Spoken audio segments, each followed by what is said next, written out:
when you hear about a parent who's, abusing their children, right? I got 3 kids that I love, and I look at my kids and I just think, how can someone do that? Yo!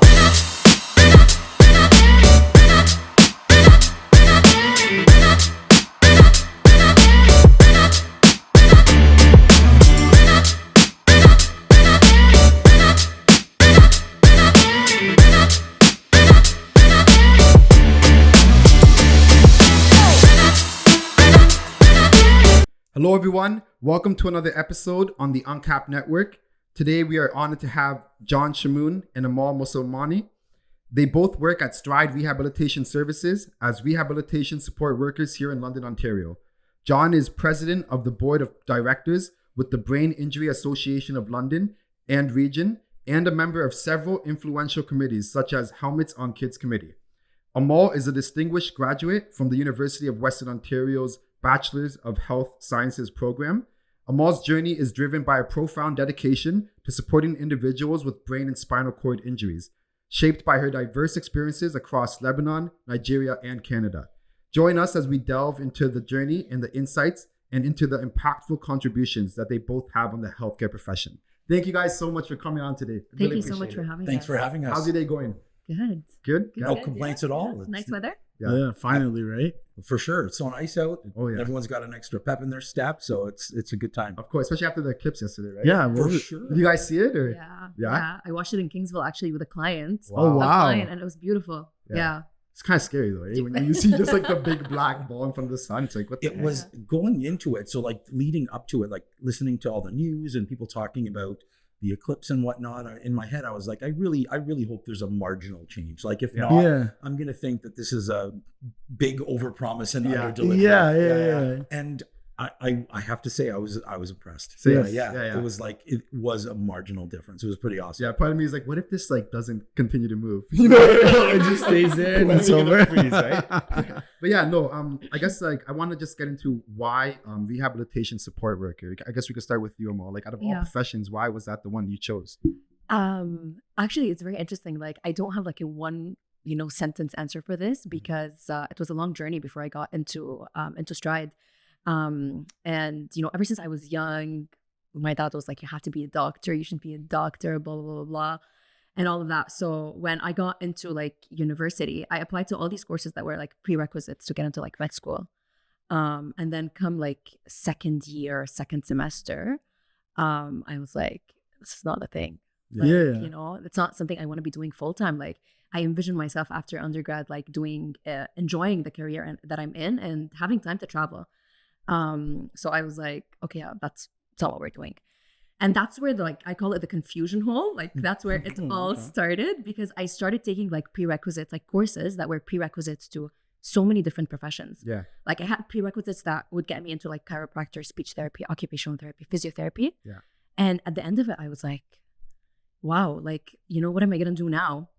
And if you ask like any young adult what their like primary stressor in life is, it's almost always going to be like uncertainty. And I really I was living that big time. Like how many times have you heard someone say, I don't know what I'm gonna do with my life? How many times have you actually said that? So it took me time to get to the point where I'm like, you don't have to be the person that you once thought you wanted to be. So I graduated during COVID, which was like perfect for me, because I was like, I can pause, I can take my time, and that's what I did. So summer 2020, the restrictions started like loosening up, and I was like, okay, I'm gonna like have fun now, and then we can deal with like the job stress, you know? So I didn't want to do a master's either. So that's around the time where I started where I connected with John. And that's how this started. So I actually didn't even know that a role called rehab support worker exists. Yeah. I didn't know, it was all new to me, the training, everything. Like we just went through it, and I just found myself. And at the same time, I was actually right at the end of the summer, I started working at a bank, which I loved. Like it was great and everything. It's just, I didn't see myself behind a desk, Working in this environment was just not for me.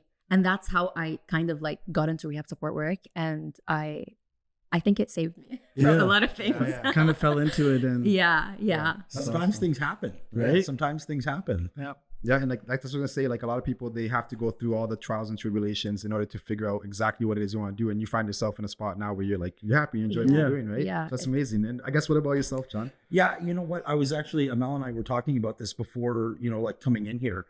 And for me, it was more of like, I think for most people anyway, you have experiences in your life that sort of shape who you become and what you stand for, what your moral compass is about, like in what direction you want to head into. So for me, it stems way back to like I was born in Iraq.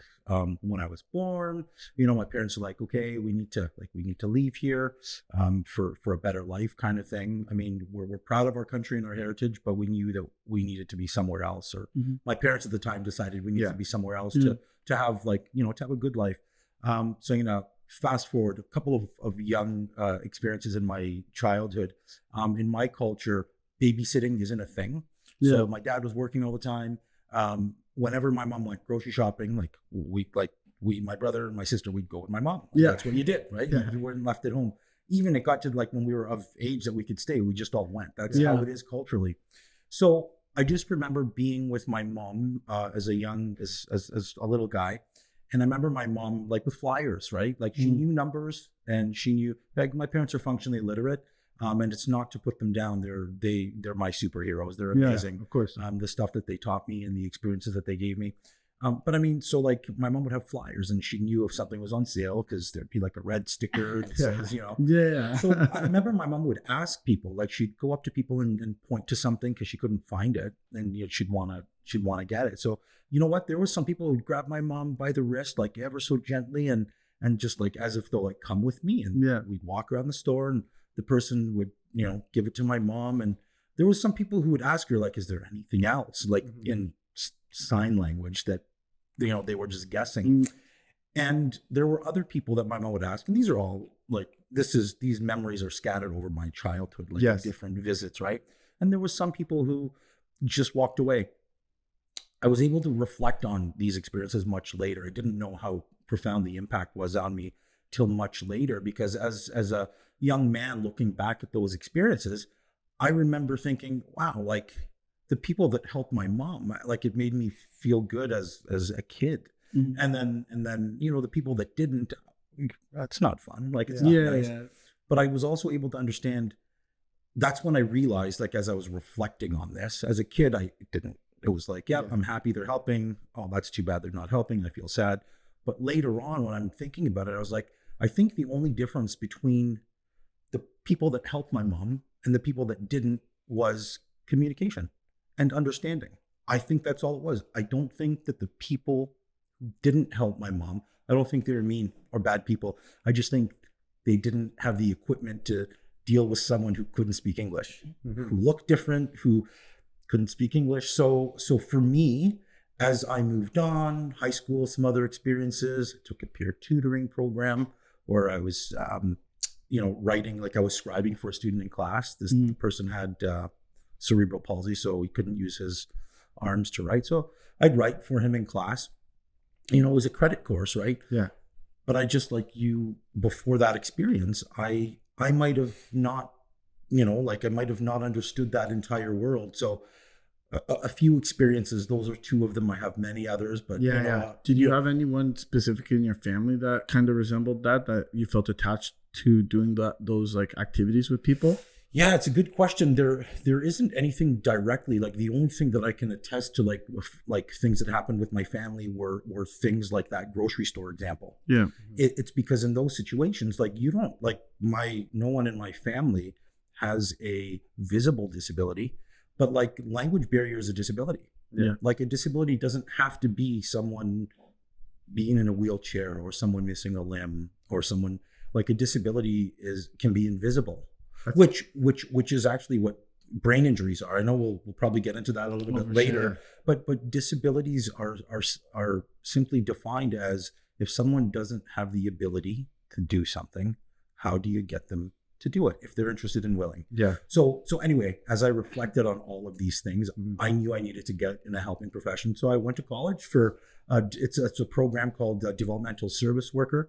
And it's trains you to specifically work with people who have disabilities. So that's how I got into it. Yeah, that's very interesting how you said like a language barrier could be seen as a disability, right? Because like my parents immigrated here from El Salvador, and like you said, they want to order eggs at a restaurant. They have to like egg, you know, Yeah. they have to like point at like oh, I want like an egg, and try to like create it with their hands or whatever. Yes. But like that's very interesting because I feel like a lot of people don't like see disability as like you said, invisible. They mostly see like, oh, this person in a wheelchair, this person can't walk anymore, etc. Right? But like it encompasses a wide range of things. Yeah, it's a big spectrum, right? Sure. And the reason I had asked is because like personally, I have a brother with autism, so it's like something where it's like not visible, but once you start speaking to them, it's like that's kind of the disability within it, right? For sure, absolutely. So I think it's important. I just think it's really important. Like we were talking about this on the way that's true. about communication. So that's to answer your question. That's how I got into it. I mean, the rest is I've only ever been in this career. I'm 47 years old. I went to school for it, and I've done it ever since. And I mean, I wouldn't trade it for the world because I really like to try and understand people. I like to try and understand folks who maybe at a certain time were going through a rough patch and maybe don't come across so soft and kind. And like in there's someone who's trying to communicate something. And, you know, if we make it our job to try and figure out what that is, good things can happen. It's amazing. Truly, you could say it's your passion at this point, correct? I'm sorry, can you say that again? Could you say it's truly your passion at this point in life? For sure, without a doubt. Honestly, it honestly always has been ever since that. In those childhood experiences were like so meaningful to me. I'm just lucky I had the wherewithal that, like as a young man, that I was able to like reflect back on it and think like how that shaped what I wanted to do. So my goal is always to make people feel. So the folks that helped my mom when I was the little kid, thinking, oh, that's so nice that this person helped. I felt good. That is what I want everyone to feel when I'm supporting them. It's simple. It's a really simple, there's no magical, fun story to this. It's completely derived from childhood experiences, and I'm lucky to have had it. Lucky to have had that experience, even though it wasn't always great for mom and dad. But it worked out. And Amal, would you say the same thing for you? Is this like your true passion at this point? Oh, yes, for sure. So I realized one thing I forgot to mention is that throughout my undergrad, because again, I didn't know what I wanted to do, I was volunteering in like so many things. So for my 4th year placement, I because I had like similar experience, that's why I kind of like fell into this placement. I volunteered with people who had like autism, multiple sclerosis, and cerebral palsy. And also, I didn't even know that these health backgrounds existed to begin with. It was like I was like in my little bubble, and then I was exposed, to this. And like as we mentioned, they are people who look like you and I. Like you would never know. And so these things became fun. Like it got to a point where I was like volunteering more than my part-time job hours throughout the week.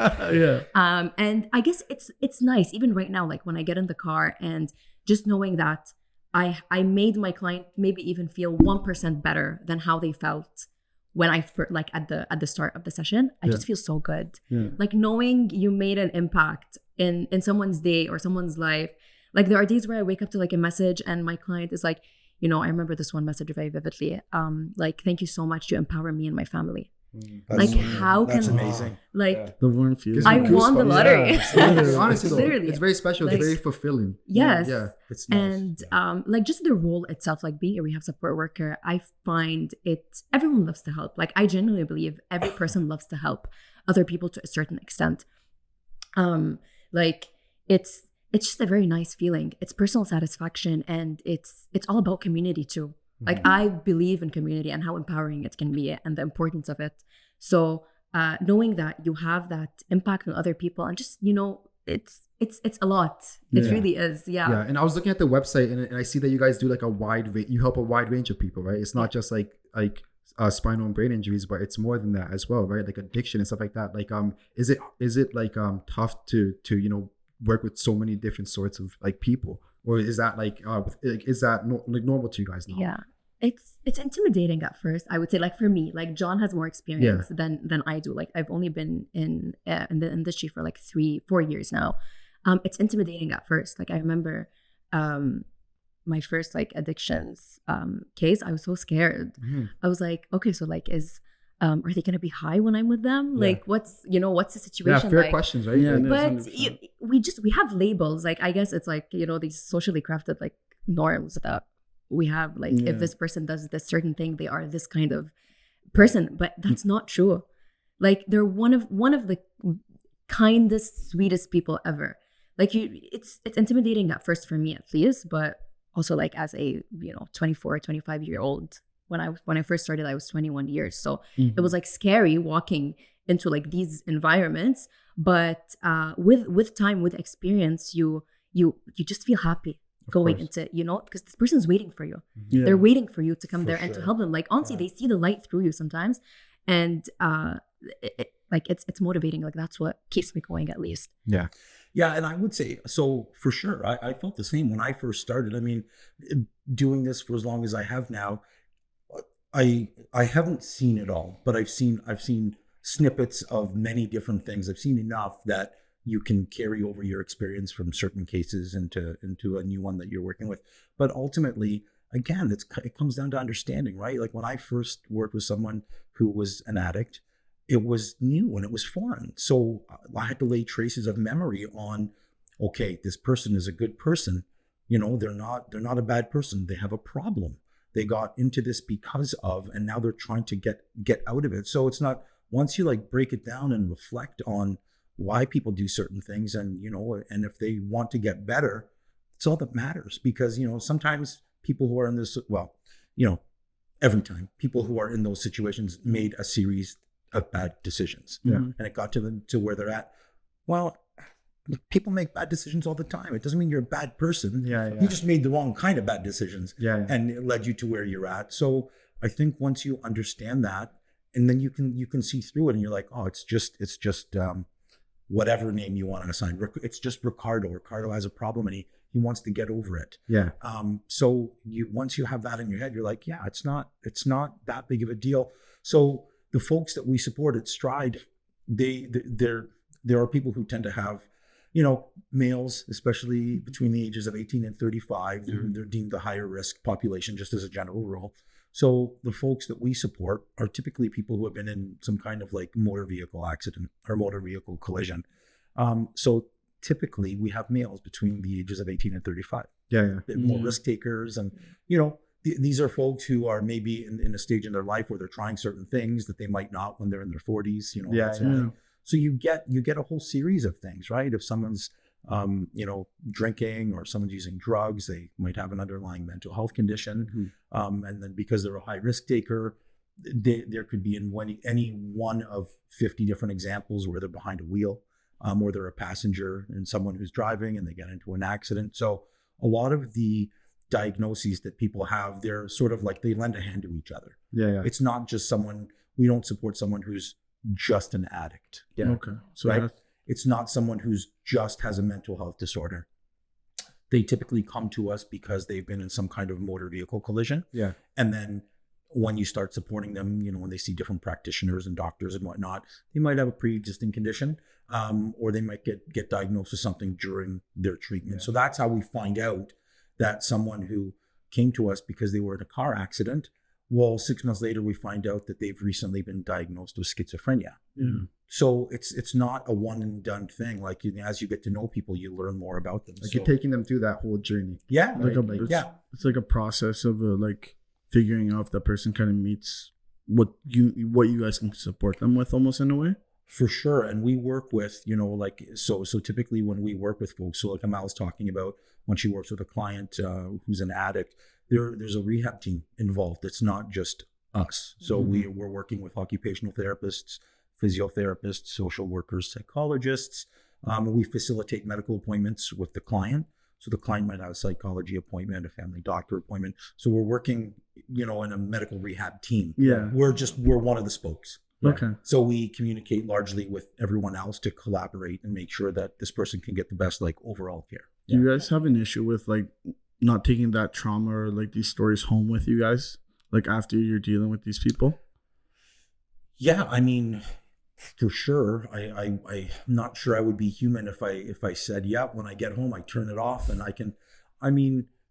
the longer you do something, at least for me, Amal, I know the longer I've done it, the easier it is. But there are things that affect you. There's without a doubt. There's some stories, right, that are not fun. When you hear about a parent who's, abusing their children, right? I got 3 kids that I love, you know, and I look at my kids and I just think, how can someone do that? And, you know, it's so yes is to answer. And when you look at those things, it does affect you for sure. It's it's a very eye-opening experience and career, because you see things that you would never see if you weren't like working in that environment.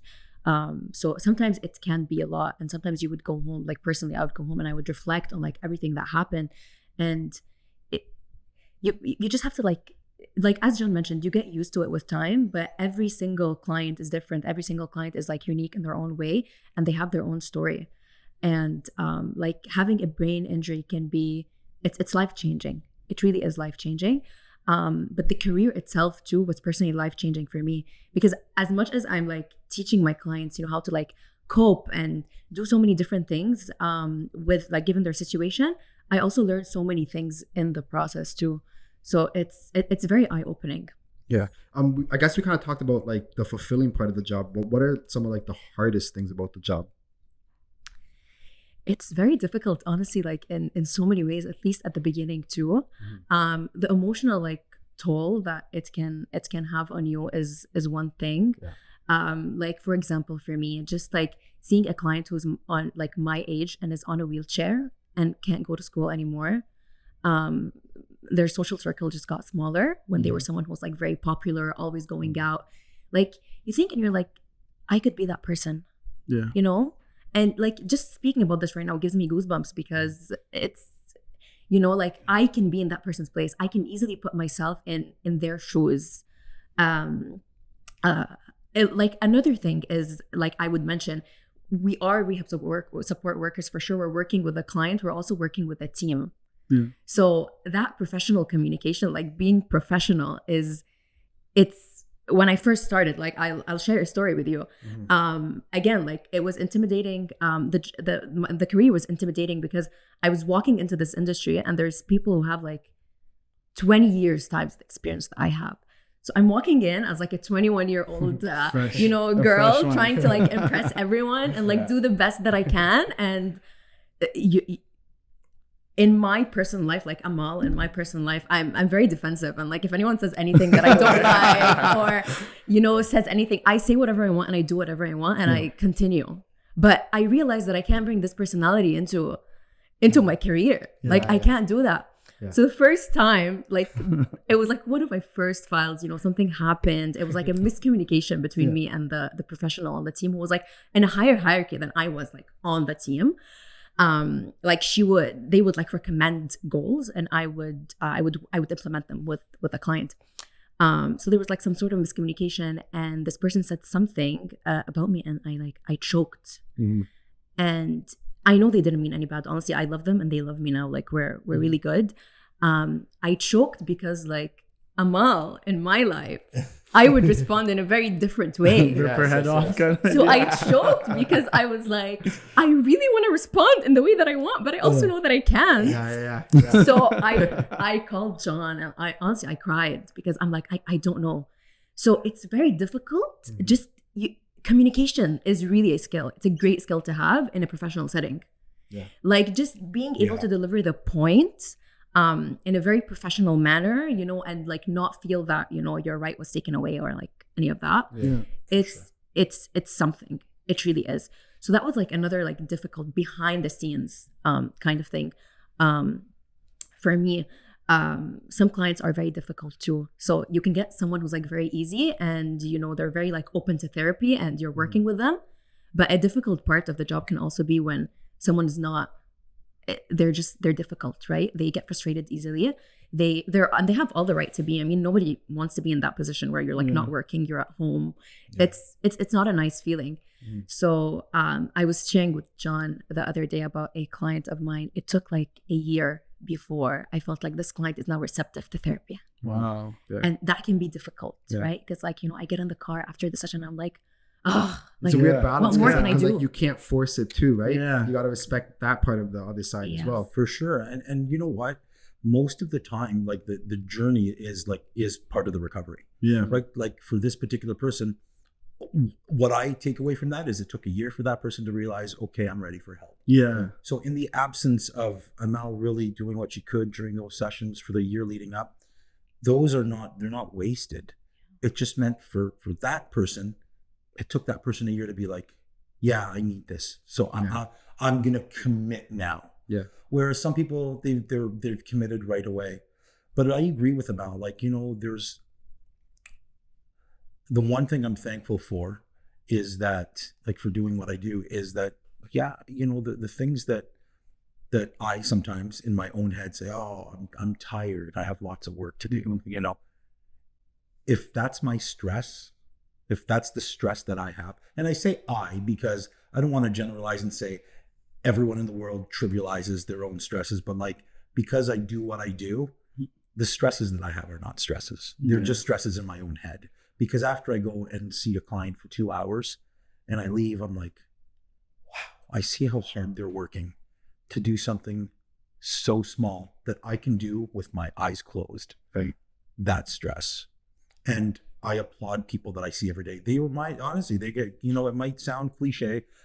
I'm reminded every day when I see clients, I am reminded what hard work really looks like.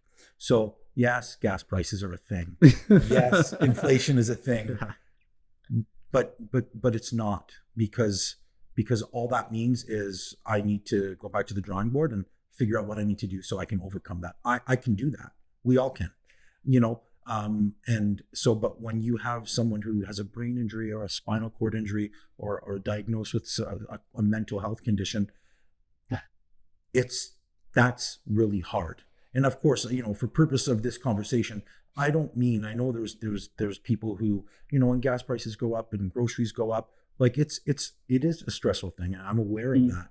But in my head, I always think of when there's a problem, I think I have the tools. Like I have the tools, the understanding and the wherewithal to overcome that. Yeah. So all I got to do is order out one less time a week. Okay? Like I'm willing to do that. Yeah. So that I can keep driving, so that I don't complain about gas prices, because I just find I want to, if there was such a thing as a news channel that you could turn on that told you like good things all the time, it would be awesome. Because, you think of the things that you tell yourself or that you ingest, when you're online and you're looking at different things, whatever you ingest, like it doesn't have to be food, you eat bad food, you end up not being healthy, you don't look nice. There's all these things that go along with it. Yeah. But we often forget about the mental side of things. Is if you're going to watch videos of certain social media things, that's going to affect you mentally. Oh yeah. If you tell yourself things that are negative in like the narratives are negative, you're always going to be down. So instead of me saying, oh, I can't believe gas prices are up again, of course I don't like that. But instead I'm like, okay, like what am I going to do so that I don't think that? So I always go into like, what is the solution? Yeah. Right? Not like I want to know the problem to understand it, but after I understand it, I don't want to focus on it. I want to now go into like solution mode. Yeah. So that the problem in my head doesn't exist anymore. And it's like, okay, like, so gas prices aren't a problem anymore. Yeah. Or the inflation in groceries aren't a thing anymore. Like there are certain things that we have control in, right? They always say like the medicine to like anxiety and stress is just being grateful, right? Like being grateful for what like we're able to do, like no matter what situation you're in, right? Like at the end of the day, like that's like that heals it all. For sure. And I mean, and I know for sure, like because of the people that we work with, there's some folks who struggle with the idea of, well, they might not have the tools. And that's where the problem comes in, right? Like I'm grateful that I have the tools to come up with strategies so that I don't have a negative narrative in terms of the things that are happening around me. But there's people who don't have the tools, who maybe don't have, I'm fortunate enough that I have a family support system that are there and that are supportive and that I can talk to. Everyone doesn't have that. So we also have to understand that, especially in what we do, right? Not everyone has the same support. So we have to be mindful of not assuming that, hey, this is not a big deal, you can get through this. It's like, we have to help them get through it, but they can definitely get through it. They just need to be okay, working with us to assist them to get through it. Yeah, exactly. Is there anything physically or mentally you had to overcome or kind of pinpoint that you had to change within yourself as you got into this role of helping people? Yeah, I mean, Amal mentioned something really interesting, like just a few moments ago when she was talking about, as Amal, as a young lady at home, she would respond to things in a way that is far different than she would in her professional world. Yeah. I mean, I think, in all honesty, I think that goes for everybody, right? Yeah. When you go to work, you're obviously you want to be more mindful of how you speak to people because they're not your brother, sister, mom, dad. Yeah. Like the people you work with, they're not going to be there no matter what. Your family is. That's why with our families we can speak without a filter. But I mean, being Middle Eastern, I mean, I understand Amal and what she's talking about when she says, like, I would respond in a certain way at home. I love my culture. I love being Middle Eastern. I love my culture. I love Iraq. I love everything about it. But I'm a proud Canadian. Mm-hmm. It's this country that's given me a good life. So I'm really proud about it. So I just remember also as like growing up, I remember thinking as we were growing up here, you know, because my parents, like when they moved here, they hung out, like zebras hang out with zebras. Right? Yeah. So when my parents moved here, they hung out with other people from our community that were from Iraq, that they knew from the village. Yeah. Amazing. I get it. You want familiarity, comfort, like safety, security, like you have a support system. I get the rationale behind it. But when you don't put yourself in another environment, you don't grow. So I don't, like, this is not a knock on my family or on my parents. I know why they did what they did, and I'm proud of the fact they did it. But I remember thinking, well, if I keep doing what's happening, I'm just gonna stay in the community of people, and I'm just gonna exist and be a part of the country, but not. So I needed to make a conscious effort to like put myself in the situation of Canadians. Like that's why we're here. And I've seen my parents do it over the years as well, of course, but initially it was like very much, we were just always with other people from our culture. So to answer your question, yes, I needed to learn how not to be Iraqi in Canada. I needed to learn how to be like everyone else. So I'm a very progressive Middle Eastern. Yeah. I have open views about lots of different things. And, you know, to anyone who might watch this later, it's not a slam or it's not a negative thing against Middle Easterns. Like, I'm a proud Middle Eastern, but I'm just as proud as being a Canadian. And it's just about putting myself in situations that I don't understand. Yeah. So that I can be more open to it. Yeah. And like, it's just the uncomfortable situations that, like you said, that's the only way you grow. You said that earlier. Like, you got to put yourself in those like kind of awkward at first, but like for sure, you got to do it. Yeah. Right? Yeah, absolutely. Absolutely. So yes, to answer your question, for sure, it's all about putting yourself in a situation where you can understand people that you wouldn't once understand. I don't want to be the person in the grocery store that turns my shoulder on someone who needs me. I want to understand you. If you need my help, I want to understand you, regardless of your situation. Addiction, mental health, whether it's at work, whether it's me at the gym, or whether it's me out in a parking lot leaving here tonight, if someone pulls me over and says, hey, can you help me find, like, I just want to be the person that says, yeah, I can help you. Yeah. Right. It's really like, it's a pretty simple thing. There's, nothing earth shattering about it, but if you do enough like nice things to people, like it can change people's day. And would you say that's like the reason why you're a part of so many committees? Without a doubt. Yeah. I don't have a problem. Like Amal, again, mentioned it earlier when she says, community is important to her, a sense of community. In fact, that's how I found out about this podcast.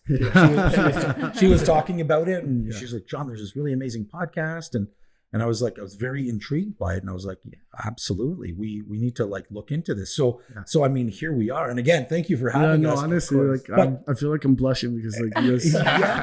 So it is. Yeah. The committees that I'm on and the boards that I'm on, these are just tools of me as a Middle Eastern person wanting to show those committees and those boards. I'm trying to represent my people so that people here in Canada are like, oh, this guy's from Iraq. Like, what a nice guy and what a hard worker. I mean, at least that's what I hope people are getting. and it gives like young kids from Iraq like something to look up to and be like, wow, I can do that too. Like John's doing it, right? Without a doubt. And the important takeaway from that, much like you mentioned your volunteering, is like these are not paid positions. Yeah. Like it's okay. It's okay. Like we don't have, everything we do doesn't have to be an exchange for money. Mm-hmm. It needs to be so that you can hopefully, we don't hold the same star power as celebrities and athletes, right? But like if there's a young Middle Eastern person who ends up talking to me or who sees me, and it's like, oh, John does this. And like, if it inspires someone, it's amazing. Like I do get, because in my culture, you know, if someone new comes to the country, there's like the elders in the community. Yeah. So my parents would be the elders who people would call, because it's like, oh, the Shamoons, they've been here for, 45 years now. Yeah. So my parents always get phone calls of like, hey, where do we go for this? How do we get this? How do we get that? So I often get calls because it's like the kids of these parents who will call me and say, hey, I need help. I don't know where to go for this. So like I talk to them. I'm like, oh, this is where you go. Why don't I give you an introduction? So it's just letting people know about the small things. And then all of a sudden, these people who've reached out to me, when I put them in touch with someone saying, yeah, you talk to this person, they'll be able to help you out. That person's going to be like, wow, like John just introduced me to them. Something so small. Yeah. But to them, it's like, it's impactful and meaningful. I mean, I know there's been many examples where those folks have reached out to me later saying, thank you, you have no idea. And then they ask me, I kind of like this conversation here. They just ask me how I got into it and why I do it. And you never know. People are watching, and you never know who you inspire. And conversely, you never know who you're going to upset or make angry or whatever. But if you're just the best version of yourself, you're not going to make everyone happy all the time. It's just not going to happen. Yeah. So 100%. Yeah. And like, I want to kind of touch back on something that you mentioned. Like when you were at Western, you didn't know that rehabilitation support worker was like a profession, right? So like, it seems like it's not a well-known profession. Like it's something that may be growing. Like what are you guys doing to help like advocate for that and to make it known? I would say like for me, word of mouth. Like honestly, I've never ever like told anyone or like, hey, like this is what I'm doing right now. And they're like, okay, tell me more about that. Like, what is that? So like I just try my best to share what I do. And obviously like again, like being involved in the community. I'm involved in the community in so many ways. Like I like to support local. I also like co-facilitate the brain injury support group in London. Oh, that's amazing. So a lot of them like don't have the opportunity to have like all that therapy and support. So again, they know that this exists. I'm trying to work with, remember how I told you I did a placement in my 4th year? Yeah. So I'm trying to work with one of the coordinators to have like a presentation about what I'm doing. This way for people who attend this kind of like presentation before going into placement, just to know what they're getting into. Yeah. So for them to even know that there's something out there that's like that is great. Because again, like talking about this from a student perspective, being a rehab support worker on the team is key, because you are implementing goals that are recommended by so many regulated healthcare professionals. So let's say you're a rehab support worker and you're like, okay, like I can see what a psychotherapist does in like, like real life, not just like in books and what we know. Yeah. I want to be that one day, and it's like, it's very nice in that sense. Honestly, like for me, I had a GPA that could get me into like any profession that I wanted, but I choose to stay here. Like seriously, I just love it. It's an amazing job. Every day is different. Even like every single, like let's say I have 4 sessions during the day, every single session looks different. With the same client, every single week looks different. You're doing different things. You're trying, like it's amazing. It really is. And again, seeing that progress, that obviously like rehab is not like a linear, it's not linear, right? It's like up and down. Some days are better than others. Some months are better than others. Yeah, like sure. Right when you think a client started to get better, there's another like fall down. So just like witnessing that and observing that is in itself is an amazing journey. Yeah. And we do like, we live in a culture where I think, when you're a kid, and you have like people from the community come and present at school. It's police officers, it's firefighters, it's paramedics, and it was noble, amazing professions, without a doubt. We're lucky to have those services in our country, and when we have people who are in the front lines all the time, like risking their lives to make sure that when we get into our cars later, to get in our cars, we can do this right now. Yeah. We don't have to worry because we have these services. So we don't do a fantastic job of sharing with young people, hey, when you grow up, you can be like, it doesn't have to be lawyer, doctor, teacher, police officer, firefighter. Like there's like the key 5, right? Yeah. That's so true. And those are noble and they're amazing, but not everybody wants to be a doctor, lawyer, engineer. Like I always talk to my kids about, when they say about what they want, when we're talking about what they want to do later, I'm like, doesn't matter. You'll figure it out. You don't need to know right now what you want to do. What you need to do is build all of the skills to get you to a place that whatever you're doing, all you're doing is trying to be the best. Wow. So I remember this, like, really, I remember this, and I think it partially, I'm shaped by my childhood experiences, like in a real positive way. I feel, so I remember this one experience where I'd take my kids to school every morning when they were younger. They're in high school now, so they don't want that. They don't want to see me beside them. Don't pick me up. Don't talk to me. That's right. I got it. It's so true. But I remember the name I'm going to use for this example is Mr. Ricardo, so I don't call so that I don't use the person's name on the podcast. So when I take my kids to school every morning, we could walk into the front and I'd say, "Hey, Mr. Ricardo," every morning. "Hi, Mr. Ricardo," and every now and again he'd stop and we'd have a few exchanges and carry on. And I remember one day, my son said, "Dad, why do you always say hi to Mr. Ricardo?" Yeah. And I said, "Well, because he's there and it's nice to acknowledge people and make people feel good by just saying hello." And my son, and this is like, he was in public school. I was dropping him off for before school program. So he was little. And he's like, "But he's not even a teacher." Now, this doesn't make my son a bad person. No. But at all. It's just, for some reason, somehow, some way, I can assure you it's not from my house, because I come from a house where, my wife's an educator. I support her. Like we don't, there's no, and I come from a world where my parents are, you heard me mention, they're functionally literate. They can't read, they can't write. They came here with nothing. So if there's anyone in the world who's open to, all you need to do is work hard and you'll do well, I'm that person. I believe that. So I said to my son, I'm like, "Well, yeah, I know he's not a teacher, but he does," and I don't want to describe what he does at the school so that people can't connect. Can't put it together. But I'm like, but he works so hard and he's there every day. And if it wasn't for him, the principal can't do his or her job. The teachers can't do their job. Yeah. So, but it was like, and that was that. And I could remember looking at him, and I remember the wheels turning and the light bulb went off. All he needed was to know why. Yeah. So it's a matter of how we make people feel. So like something as small as that example. So the short of it all is that there's no pressure. Like I don't put any pressure on my kids. Like I don't want them to figure it out now, because frankly, I know 40-year-olds who don't know what they want to do when they grow up. Yeah. Life is just about doing your best to make the best decisions you can. You want to make sure that you're a good citizen of the country. You want to make sure that you're giving to the community in a positive way. You want to be working. Doesn't matter if you're not in your forever place, right? You just got to sometimes you figure it out. I know enough people who have gone to school to become a doctor or to become a certain something, and they're not happy. And this isn't about doctors not being happy. It's not the case at all. It just means, I think we put too much pressure on, I'm going to go to school for this and I'm going to go do this. And guess what? And then life's going to be perfect. And it's not, because it's not linear. Yeah. That's true. I'd like to touch on that too, just because like I like went through this pressure. Like I really did, big time.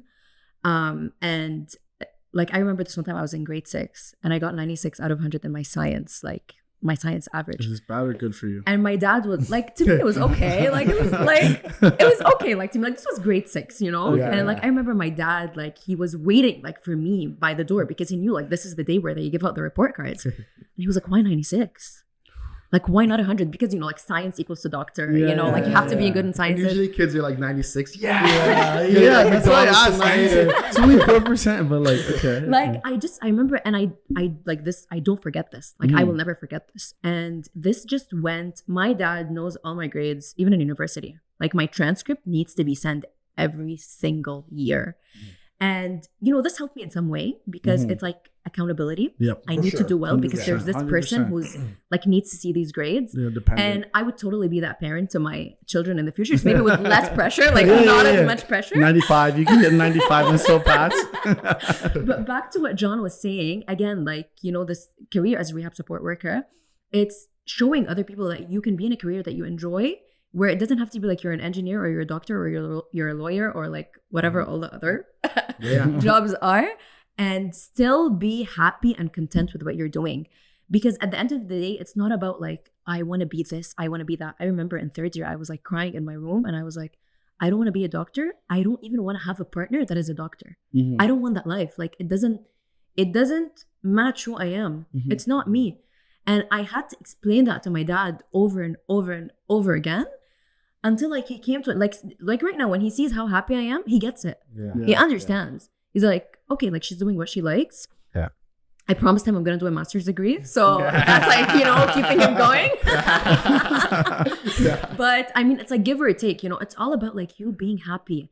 Your parents aren't going to be happy if you are, you know, the CEO of the biggest company in the world, but you're not happy. You're not going to be happy. You're going to be miserable. And everyone around you is going to be miserable. And like at that young age, you're so like impressionable, right? Like for example, like myself, like my dad, he was in med school in El Salvador, and then the Civil War happened, so we refugeed here. I wasn't born, so I'm not like not we. But like my point is like so he always like wanted me to be a doctor and this and that, right? So like I went to Queen's University, I did kinesiology at Queen's, but I'm not doing nothing related to kinesiology right now, right? So like I love my dad, he's like my best friend, but like it's I love what you're doing with your kids, and like you can do anything, just build the skills, because like like kids are very impressionable, and they may go into a path into their 20s, they're like, you know, early 20s, and then it's okay to adapt, it's okay to switch. You know what I mean? And I think it's important. And just giving like your child or even like the younger people around you the power that you can do whatever you want. You know, like the sky's the limit.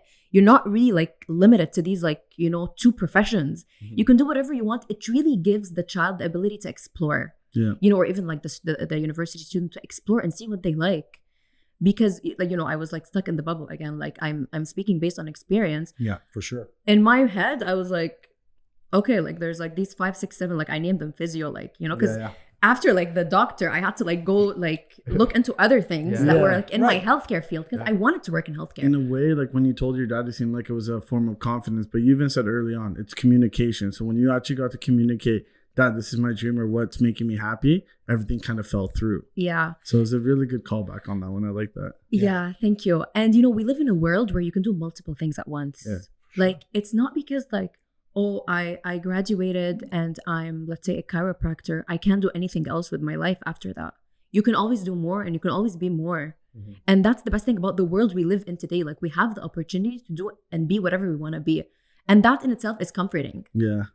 It really, and it needs to be. Like you got to give people, I mean, if we were to look at our profession, it's like if we were, you know, when you're in public school and you know, paramedics come in, police officers come in, like if if we only had 3 or 4 options for our career, because I fell into rehab support work as well. I was born in Iraq. My parents, like when I was being brought up here, I was being brought up in my community of people, because that's where my parents knew how to access things and talk to people. So I had to figure it all out on my own. I don't begrudge my parents for it. They couldn't read and write. I didn't know, like, I think I was in my like late teens when I was like, why are all these people that I know, like they talked about when they were young, that they were in Girl Guides or like, you know, the guides. And I'm like, what is that? Because that's not in our culture. That doesn't exist, but it does here. I remember going home from school and I'd say, no, what's camping? She's like, I don't know what's camping. Like, so like there was this like whole, I at home was a son of 2 Iraqi, you know, immigrants.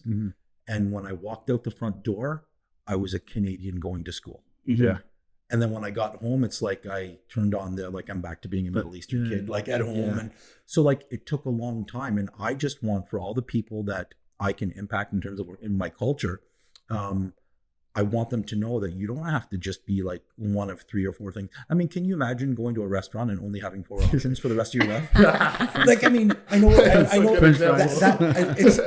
a far off analogy, but do you know what I mean? Like, whereas like it's just variety, and we need to let people know what we do. So the biggest, you know, thing for, I know when Amal mentioned this podcast and talked about how amazing it was and how many people it's reaching, she's like, I really want to go on it. Like, what do you think? And I was like, I think it's amazing. And so we landed on like coming, and like, so we really appreciate this, because to be honest with you, anyone that watches this podcast or listens to it or whatever, it will just allow people to know what is rehab support work.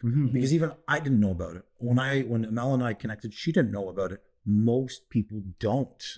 It's just not something that you actually can't go to school to become a rehab support worker. It's like the role of a rehab support worker actually originated and began out of the hospital.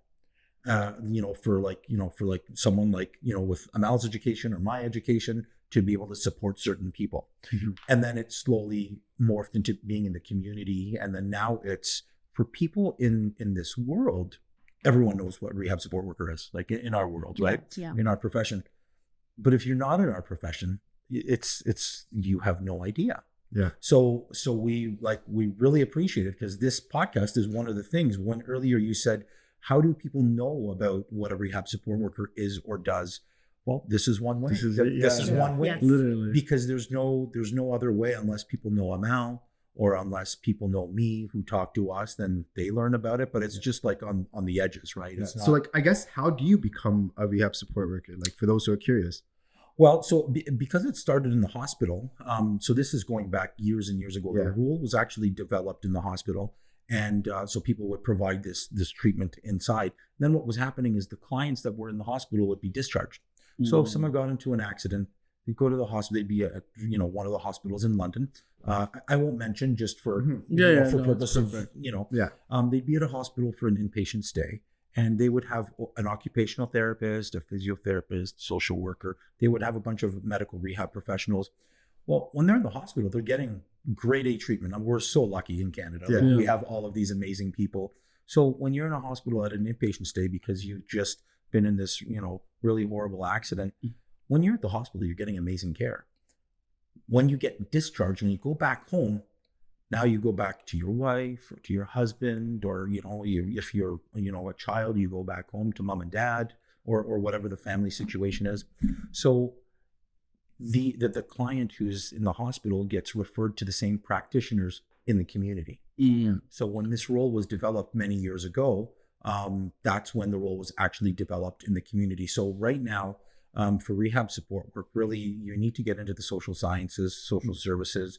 Any education in that umbrella gives you an awareness of being able to study mental health, disease, addiction, like all that sort of stuff. And that is what qualifies you to become a rehab support worker. But then after that, it's each company you go to has a different set of criteria. It's not, again, we're using the term linear here a few times. It's not the same everywhere. So is it like not a regulated health like profession then, like in the sense of? Correct. It's not regulated. So when Amal earlier was talking about, when we get goals that are recommended, the goals come from the regulated professionals on the team. So we work with, social workers and physiotherapists, occupational therapists, etc. We collaborate with them, so they identify what the goals are that they want the client to see, and our role is to implement them. But a big part of that is, like, if we got 2 goals from a social worker, 2 goals from a speech and language, 2 goals from an OT. This is just an example. Illustration purposes. So now we've got 6 goals, but we see the client once a week for 2 hours.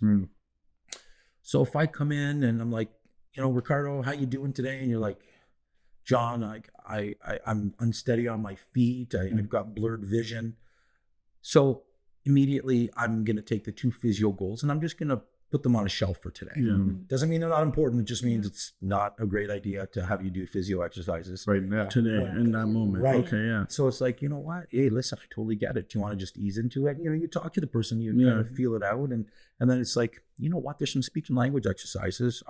Should we give those a go? It's a seated activity. We'll sit down and it's like, okay, it's safe. That right? comfort building right Totally. there. I can hear it right away. And it's really just like, you assess the situation, and that's what we do. We have to like look at the goals that we have and figure out what position, like where the client is that day. And then we're like, okay, of the 6 goals that I have, I think today we can do these 2 because the other ones just don't matter. That seems like tough being a decision maker of like, okay, what should we prioritize from everybody like suggesting things, right? You guys have to kind of put it into a plan. And there's the struggle between like pushing the client to do something that like they just like pushing them like you can do it today, and like not being too hard. Like there really is, because a lot of times like I just show up to the session and the client's like, I'm really tired, Amal. Like, I'm really, really tired. Which is common, right? Which is very common. Like, just today, like, this happened, you know? And you're just trying to push them to do that one more thing without, like, being too pushy. Yeah. No, of course. I bet it's like a tough balance, right? It like is. to do that there. Yeah. No, and yeah, go ahead. No, you can go. No, I was just like, honestly, just kind of like, just amazed with the whole profession itself, right? And one question I did have though was, is this something that insurance covers, like for these like clients or patients that are coming to your office? Yeah, we work with like law firms and insurance companies. Okay. And like for the most part, like the services are covered by insurance. Yeah. Some clients choose to go private after their file settles. Yeah. John, you can add more. It's a great question. So, you know, if there's a takeaway from anyone listening to the podcast today, it's as much about awareness and understanding of how to protect yourself as it is to learn about, you know, what a rehab support worker is or what a rehab support worker does. So to any one of your viewers or listeners, if anyone calls in after, we're happy to speak with them, but it really comes down to, you know, and it's hard because when you're dealing with getting your insurance policies, you get paperwork with like fine print and there's a lot, and you know, and they're selling a service and they're doing the best they can with the resources they have. So, you know, it is what it is, but it comes down to, the takeaway is it comes down to optional benefits. Yeah. So I don't work for an insurance company. I'm not making money off of it. This is really just like for anyone who's listening, look at your insurance policy. You really should have. So if you're a driver in Ontario, you should have no less than what's called you probably remember back in the day when you first started driving, you're like, oh yeah, I got $1 million coverage. Yeah. It's that $1 million that covers people in a best case scenario. So essentially though, the $1 million now, you know, it doesn't go as far as before. It doesn't go as far. So you want to make sure that you have like a minimum of 2 million. 3 or 4 million would be excellent. Yeah. And the difference between having $1 million insurance coverage and like $4 million insurance coverage, extraordinary. People will think, oh, I don't know if I can. It's not that much more expensive. Like it's not. So I just think for anyone that's going to tune in to this episode, look at your optional benefits. Yeah. Make sure you have a minimum of $2 million coverage, because that is what covers. So if you were to get in an accident of any sort, it could be a boating accident, it could be an ATV accident. It doesn't have to be a car. If you get a lawyer that has a claim open to you, you will, best case scenario, you will have the maximum amount covered, and that is what is used to pay for people like Amal and I to come in and support you. But as well, don't forget the other folks that we mentioned, the physiotherapists, the occupational full team. Yeah. It's a full team. So the resources that are the financial resources that are there as part of your policy is what's utilized. It's not always easy to access it, and it would be too boring to get into the nitty gritty of it. No, but I appreciate the education on like the at least the surface head education of it. For right? sure. Yeah. I mean, it's kind of like you think about it from the position of you want to get, like, that is insurance you don't want to skimp out on. Yeah, totally. Get the minimum 2 million, and there is a list of other optional benefits. They should genuinely be looked at. So if anyone reaches out to you guys, so we're happy to be to connect with them and help them out, just to point them in the right direction. 100% we'll definitely do that. Yeah. And how many like patients are you guys dealing with on a daily basis, like each of you? It depends on how much like someone can take, like everyone has their own like certain lifestyle and their own circumstances. Like, if you're a mom and you have like 2 kids, you can't really like, it's up to you, like how much you can handle, right? So it varies. Like there isn't like any specific number. Yeah. As much as you can, like as much as you can take. Handle. Yeah, as much as you can handle. It does put like, as an example. So if I, so Ricardo, if you were a client, your occupational therapist might say, hey, John, I think I'd really, based on the goals, I'd like you to see Ricardo twice a week for 2 hours. So I worked out with you, 2 days a week I'm going to come for the 2 hours. And now it's like, it's set, it's in place. I mean, for me, I personally take the approach of, all right, Ricardo has some trouble with memory, with, putting things in his calendar. So what I'm going to do is help Ricardo lay traces of memory. So I'm like, Ricardo, why don't I come on the same days and times every week? That way I'm not calling you or texting you each time. I'm not taking away the valuable energy you have. Let's just set a time. If that works for you, where I'm coming the same day and time. So I might come Tuesdays and Thursdays at 3:00. What have we done? School? Yeah. So now it's like, I mean, you might forget the odd time, but at least it's the same day and time. Yeah, and it's still there in their head. Yeah, and it's like less communicating with me about when I'm coming. That way you could just use your energy. So for me personally, I might work with someone else. So I might have 8 clients. This is purely an example. Some people have more, some people have less. The number of clients doesn't matter so much. It's how many times are you seeing each one of your clients? Someone could have 5 clients and be busy all week. Yeah. Because it could be like 3 times a week for 3 hours. Yeah. True. A lot of our clients though are like once a week for 2 hours, twice a week for 2 hours is really common. So it's not, because you got to remember, we're just one spoke of the rehab team. The physio has to see them, the social worker has to see them, occupational. So it really becomes a full-time job for the client to engage in therapy, right? They're typically not working anymore, and they're at home, and their job is to get better. That's the difficulty. So when you look at the overall scope of the lens of a client, they are, for the next 3 to 5 years, they've got people coming in their house every single day. So it's hard. It's hard for them too. Right. So for us on our end, we just, we also have to measure, our own schedules and commitments, and there's lots of things that we have to consider, like when it comes to like, how many clients do we want to serve? Because it's not just like, it's so linear, as you said before. Well, and it's not just going and working with someone for 2 hours. I mean, your work just begins when you're done that 2 hours, because there's people on the team we need to keep updated. And there's all the things that we need to do. I mean, it's kind of like when this podcast is done, you guys had probably, I'm sure, a little bit of work to do before, for sure. And you have work to do after, right? Exactly. It's not just like, oh, perfect, we're done. So there's lots of different things. And what's like, I guess, like the average stay, or not stay, but like the average time you're seeing a client? Length? Like 2 to 3 hours, I would say. In regards to like lifespan. Months, years. Yeah. I've had clients that I've been seeing for like 4 years now. It just depends on insurance, I guess, right? So the other component to it is when there's a claim open and the insurance company is releasing the funds that are allotted to the person. So if you have a $2 million policy, what happens is, in the life that you're receiving this care from the OT, SLP, rehab support worker, during that time, what's happening is the lawyer is working with the insurance company to negotiate an amicable settlement for the client. So typically when the lawyer and the insurance company reach a settlement agreement, the remaining funds from that $2 million is negotiated, and that's hopefully what the client will get, close to the remainder amount, because they'll need that, because a lot of people who have a brain or spinal cord injury are not going back to work full time, even part time.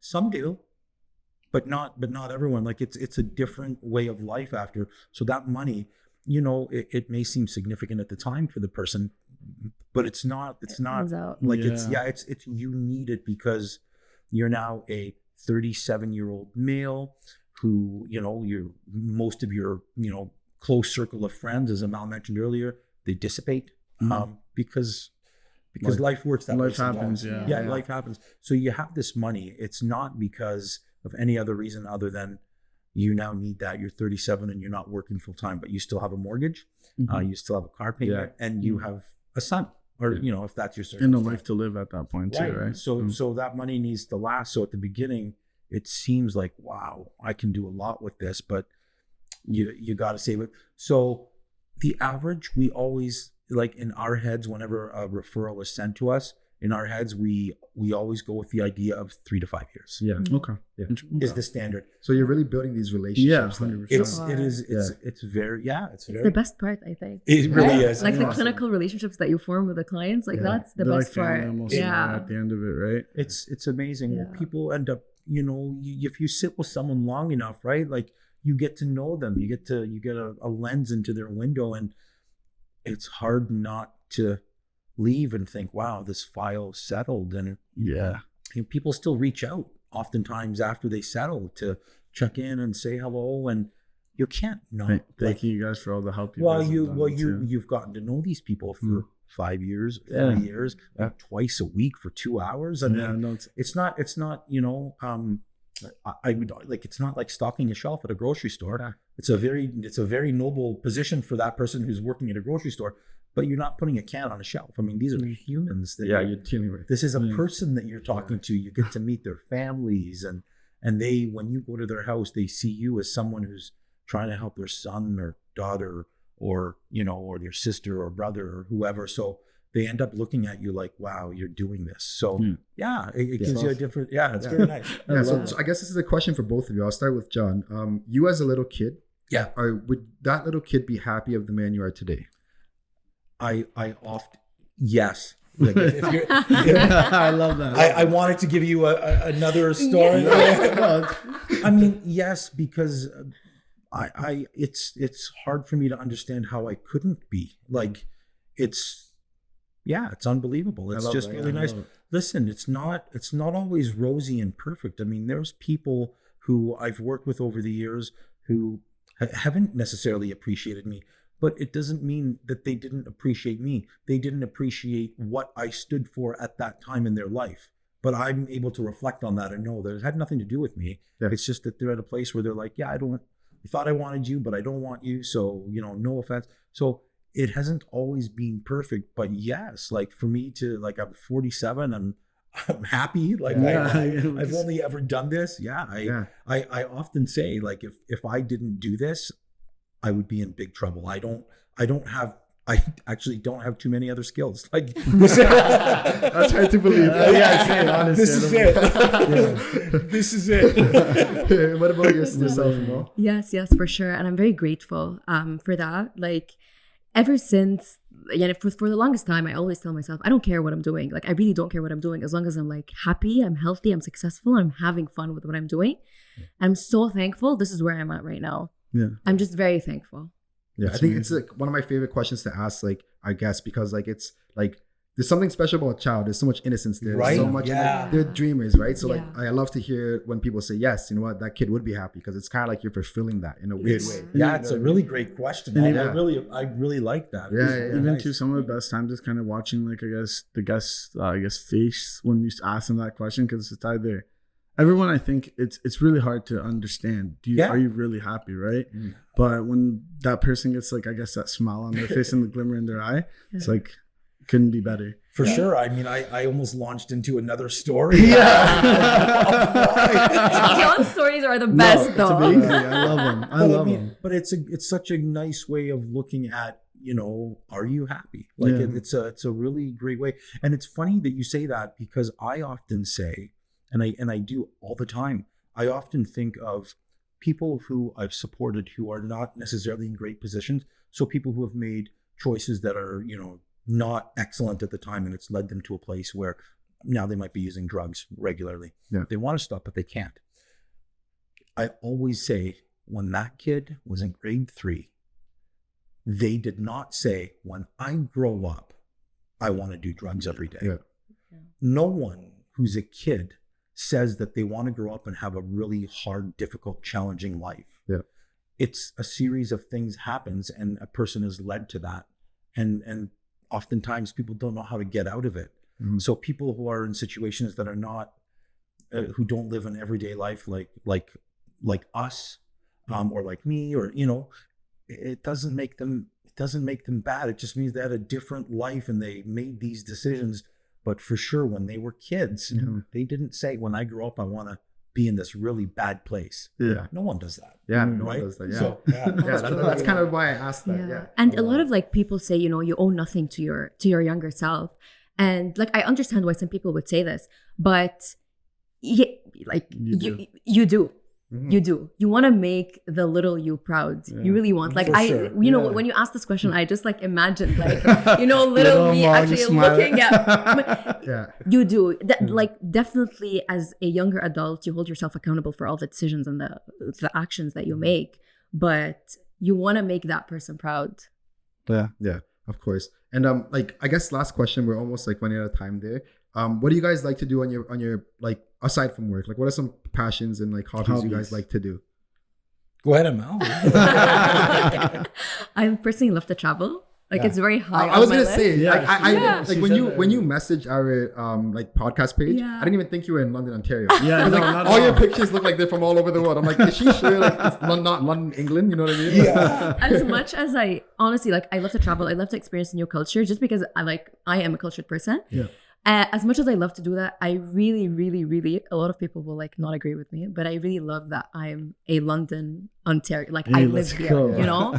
I love the small businesses that come up. Like if I think of my day, like I wake up, I go to like the gym studio that I've been going to that I love. I have my own community there. Mm-hmm. I then go to like my favorite coffee shop. Like I have restaurants that I really love and I'm like, you have to come try this place. Like London, Ontario people think it's underrated. Like people think no, that's the wrong use of words. It's over. No, not even. I get where you're going, but I get you. I think people think it's smaller than it is. People think it's boring. It's really not. Like through my work, I go to a lot of like towns and cities like nearby. Mm-hmm. I'm like, London is better. Like really, we have a lot here. We're lucky. I'm proud. Really. I'm proud that I live here. Yeah, same. Yeah, it's amazing. I you know what? I go to the gym. It's nice for me to have that time for myself. I usually go late in the evenings. I prefer to go around 8 or 9 if I can. But I mean, I go as late as like 10, 11, 12 o'clock at night, just depending on what I got to do, right? Yeah. So I do that for myself. It's just a good time away to just reflect on the day and decompress. Yeah. I grew up in Edmonton, so I'm a huge Edmonton Oiler fan. So, the hockey boy. so I do. So Austin Matthews and McDavid. They're both amazing. So I love the Oilers I love the Oilers before McDavid was born. So I grew up in Edmonton. That's where we were actually. When we moved to Canada, that's where we were. Immigrated from? Yeah. We were placed in Edmonton. Yeah. So I grew up there, and luckily I grew up in a time where they won the cup like every year. They literally won the cup. Golden years. Like when they didn't win it, I was like, "What happened? Why didn't they won it so much when I was young that I actually thought that that's just what happened."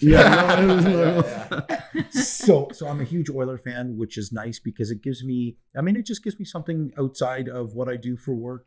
To like, have some take you away from that. Yeah, it's absolutely nice. I enjoy reading, listening to audiobooks, also to like with things that are not related to what I do for a living. I love what I do for a living, but it's nice to learn about other things, much like you and traveling. Like you take so much from the things like outside of your work world that actually I find it actually still helps me in my work world, even though that's not the point for it. It's like just to, have something different that you can, learn about. So even like the communication pieces with like the patients that are coming in, right? Like if you're very knowledgeable of a bunch of different subjects, you're able to relate to them more in different ways, right? That's true. Yeah. So is there anything else I guess you guys would like to get off your chest or promote? Plugins, anything like that? Want to tell our audience? Yeah, all I'm going to say is, for me, what's important is that we don't ever want to meet someone and have to support them. That is not our goal. The issue is when people are in need of support, we're always happy to support people, but it's less about that. We actually, what I'd love the takeaway to be is 2 things. First, I do personally, Amal and I both wanted people to know what a rehab support worker was. But just as important is for people who are not aware of their insurance policies. Again, I don't work for an insurance company. Mm-hmm. You speak to your own broker, wherever you get your insurance from. Make sure that you have a minimum of $2 million. Get the optional benefits. That's really important because even if you get it and don't ever use it, you win. Yeah. Right. 100%. So that's like that's the biggest takeaway is make sure that you protect yourself. And get minimum of 2 million, but if you can get 3 or 4, get it. You push for it, exactly. Get it. Just protect yourself. Yeah, that's what I want the takeaway to be. It's so valuable because I think even like a lot of us will want to cheap out on that because like, we don't want to spend money there, but when you need it, you actually do. Buy one less coffee from your favorite coffee shop each week, and that will be enough for you to get there. That's true. That's the difference. Right? It really is. It's not that much more. So that for me is the takeaway. Yeah, lovely. Yeah. What about yourself? The biggest takeaway for me is just the awareness of the career itself. There's something out there for you. That was the main thing. Honestly, the insurance thing is also a plus. I really didn't think about this coming into here. But I personally literally called my insurance company after I started working as a rehab support worker. Oh, wow. I called them and I changed it. It was an additional, like, I think $15. So it's a cup of coffee. I think it depends on where you're starting. But like for me, it was like an additional $15. Yeah. Because when you see it firsthand and you see, these people, they can be anyone. They can be me, you, you know? For so sure. it really hits you. Yeah. And how can people contact you if they do want to reach out to you? Instagram. Yeah, my Instagram okay, we'll plug that in for sure. Absolutely. I mean, they can email. They can go, you know what, an easy way as well. So Instagram for Amal, Instagram for me as well. They can go on our website, striderehab.ca. Both Amal and I are on there. They can reach out, they can call, they can email. Happy to answer any questions. There's nothing in it for us other than to guide you in the right direction, so that if you don't know what to ask your insurance broker, we can help you come up with the questions to make sure that you get what you need, and don't be upset if you get that insurance and don't ever use it. You're lucky if you don't ever have to use it. Right? Because no one we have ever supported, no one, everybody who has settled in the end and received, a large sum of money, everyone would give every penny back to have their life. Totally. Everyone would. So you're not getting the insurance in hopes that you'll use it. You're getting it in the event in the absolute worst case. So reach out to us, email, phone call, and we're happy to direct you to ask the right questions. And we'll help you guys too. If anyone hits us up, right to you guys. Please and thank you. Of Yeah, course. absolutely. And we'll make sure to add it on the show notes too. Yeah, show notes, the website, descriptions, Instagrams as well. Thanks very much. Thank you so much for this opportunity. Thank you guys. Honestly. That was awesome. I feel like I learned a lot. I feel like our audience learned a lot, and I'm happy that we're able to promote the profession. So thank you guys so much for taking the time to sit with us. And for those who tuned in and watched throughout, thank you guys so much for watching. Make sure you like, comment, and subscribe, and give them a follow. Thank you. Peace.